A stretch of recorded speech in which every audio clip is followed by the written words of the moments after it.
వాసవి వాసవి మాతాకి జై వాసవి వాసవి మాతాకి ఆర్యవైశ్యులందరూ కూడా సమావేశం అవటం జరిగింది.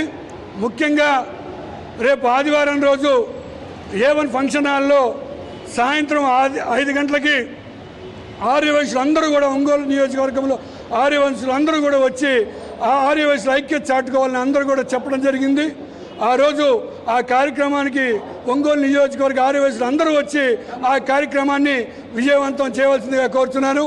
ఆ కార్యక్రమానికి పెద్దలు ఒంగోలు శాసనసభ్యులు మాజీ మంత్రి వర్యులు బాలినేని శ్రీనివాసరెడ్డి గారు, ఎంపీ చెవిరెడ్డి భాస్కర్ రెడ్డి గారు, ఇంకా పెద్దలు ఆర్యవైశ్య ప్రముఖులు అందరూ కూడా వచ్చి ఈ కార్యక్రమాన్ని పెద్దలందరూ కూడా రావడం జరుగుతుంది. కాబట్టి ఈ కార్యక్రమానికి వచ్చి అందరూ కూడా విజయవంతం చేయవలసిందిగా కోరుతున్నాను.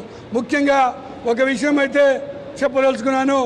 నిన్న అన్ని కూటములన్నీ కలిసి ఈరోజు ఆర్యవైశ్య వాసవి కన్యకా పరమేశ్వర గుళ్ళను కూడా మళ్ళీ కూడా చంద్రబాబు నాయుడు నీచత్వం మరొకసారి బయటపడింది.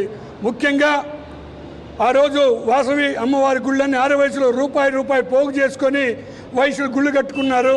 అవన్నీ ఎండోమెంట్లో ఉంటే ఆ రోజు దివంగత నేత డాక్టర్ రాజశేఖర రెడ్డి గారు, కొంజేటి రోసయ్య గారు మాట్లాడిన తర్వాత వారు అమ్మవారి గుడులన్నీ కూడా ఆర్యవైశ్యులే పరిపాలించుకునే విధంగా ఎండోమెంట్లో నుంచి దాన్ని ఇవ్వడానికి ఎంతో కష్టపడి ఆర్యవైశ్యులకి అమ్మవారి వాసవి కన్యకా పరమేశ్వర గుళ్ళన్నీ కూడా ఎండోమెంట్కి సంబంధం లేకుండా ఇవ్వడం జరిగింది.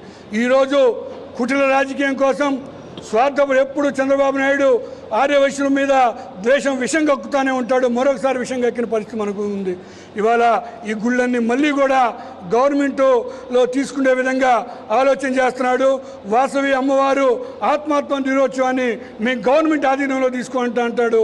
అంటే ముఖ్యంగా ఆర్యవైశ్యులందరూ ఈ రాష్ట్రంలో ఆర్యవైశ్యులంతా అప్రమత్తం అవ్వాల్సిందిగా కోరుతున్నాను. ఆత్మార్పణ దినోత్సవం మనం ఎంతో ఘనంగా చేసుకుంటా ఉంటాం, మనందరికీ తెలుసు. అదే ఇప్పుడు చంద్రబాబు నాయుడు వారి తొత్తులకి ఈ గుళ్ళని ఇచ్చే ప్రమాదం ఉంది. కాబట్టి దయచేసి ఆర్యవైశ్యులంతా ఏకమయ్యి మీరందరూ కూడా ఈ చంద్రబాబు నాయుడు ఈ కూటమి మాట్లాడిన మాటలన్నీ కూడా తిప్పికొట్టాల్సిన అవసరం ఉంది. ఎప్పుడు కూడా చంద్రబాబు నాయుడు ఆర్యవైశ్యులకు చేసింది ఏం లేదు.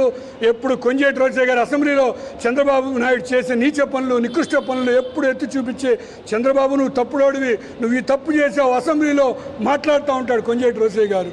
వారు మాట్లాడిన పింపట వారి మీద ఉన్న కక్ష ఆర్యవైశ్యుల మీద ఎప్పుడు చూపిస్తూ ఉంటాడు. మీ అందరికీ తెలుసు, అమరజీవి పొట్టి శ్రీరాములు గారి జీవిత చరిత్ర పాఠ్యాంశ పుస్తకాల్లో ఉండేది. తీసిన ఘనత చంద్రబాబు నాయుడు. నవంబర్ 1 ఆంధ్ర రాష్ట్ర అవతరణ జరుగుతుంటే పొట్టి శ్రీరాములు గుర్తుగా అది కూడా తీసిన ఘనత చంద్రబాబు నాయుడు.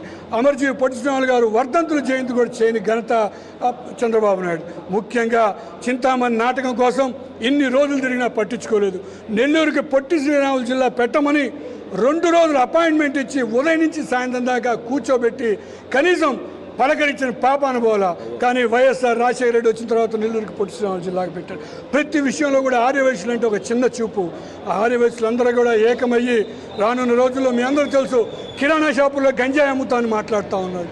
ఇంతకంటే ఆర్యవైశ్యులను హీనంగా చూసే పరిస్థితి లేదు. ఖచ్చితంగా అందరూ కూడా రేపు 5వ తేదీ మే 5వ తేదీ ఆదివారం సాయంత్రం 5 గంటలకు A1 ఫంక్షన్ హాల్ ఆర్యవైశ్యులు అందరూ కూడా వచ్చి ఆ కార్యక్రమాన్ని విజయవంతం చేయవలసిందిగా కోరుచున్నాను.